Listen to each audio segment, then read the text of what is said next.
I'm just now recording this, and I can already see the lightsaber. Look at the light, it'll kill you. Or it'll send you dislikes. That lightsaber is nearly at my fucking chest. Just like Kirito, my doctor was sloppy, in a good way. But yeah, I already see the dislikes coming.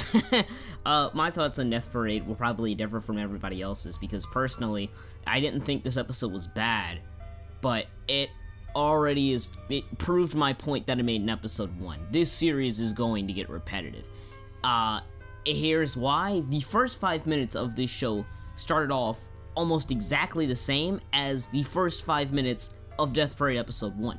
It's almost the exact same. The situation somewhat differs, and that's what I'm expecting every episode. But I have a feeling that that's going to be really the only thing that differs besides somewhat of characters. Like, here's the thing, now you're watching Death Parade more so you can figure out the story that's about to be unveiled. That's what you're watching. You want to know the story that's about to be unveiled by Decim and when they get their memories back and blah blah blah. But no one really cares about that when you've only known these characters for 20 minutes and you're expected to care. For example, this episode we had this romantic scene and we had this entire romantic type of dilemma. And here's the thing, I would care about these two characters and blah blah blah, how it's their childhood, and it turns out this character actually was this character and blah blah blah. Now here's the thing.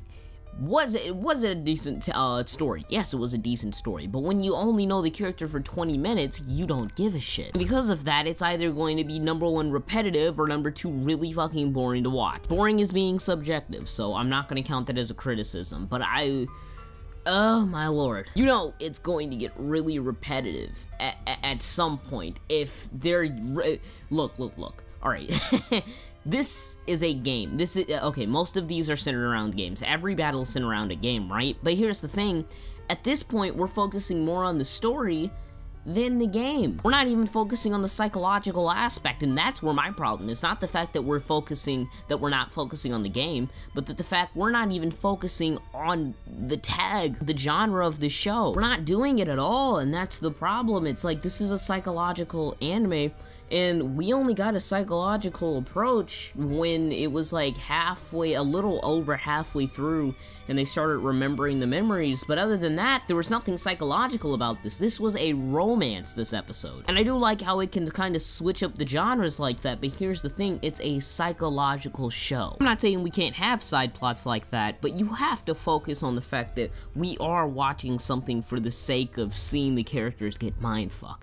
Not for the sake of watching these characters develop within these 20 minutes. Not like they really developed anyways, it's not what I would call character development, but I mean, you understand where I'm going with this. If you're only going to give us 20 minutes for a story, then you have to understand that your watchers or your viewers are not going to care about who you're putting on screen. And that's where my problem is. Like I said, I feel as if this series is going to get really repetitive. I have a feeling by episode 7, I'm going to consider dropping the series. I really thought about it this episode, but I thought this is too soon. Let me wait till around episode 6 or 7. I have a feeling that's when it's going to hit it. Unless maybe for the last couple of episodes, like episode 8 through 12, they're going to do some type of arc. That'd be somewhat decent, but I have a really bad feeling about this. I did like the budget, I did like the OST, there wasn't a lot of it though. The only problem that I had with the budget this episode was how choppy that fucking gutterball scene was. The fuck was I watching? First season of Durarara? Decim, that was some bad joke placement, nigger. But in a sense, I gotta say, at least it kind of helped characterize him, because he's really dull as shit. I gotta ask though, how long has she been working at the bar? Because at one point in this episode, Decim said, "You've really gotten used to this," but if she's really gotten used to it, the last time we saw her enter the bar was like last episode. How long exactly has she been working in this bar? And what type of experiences has she gone under? Has she already developed as a character?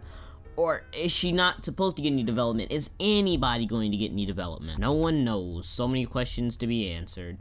But the anime will answer them for you. But anyways, thank you guys for watching. If you guys did enjoy, please leave a like, comment. Nobody fucking enjoyed. I already see the dislikes. Blasian, I should have listened to you. I should have sucked your dicks, man. I'll see you guys later. Deuces. Where the hell did I put my lube?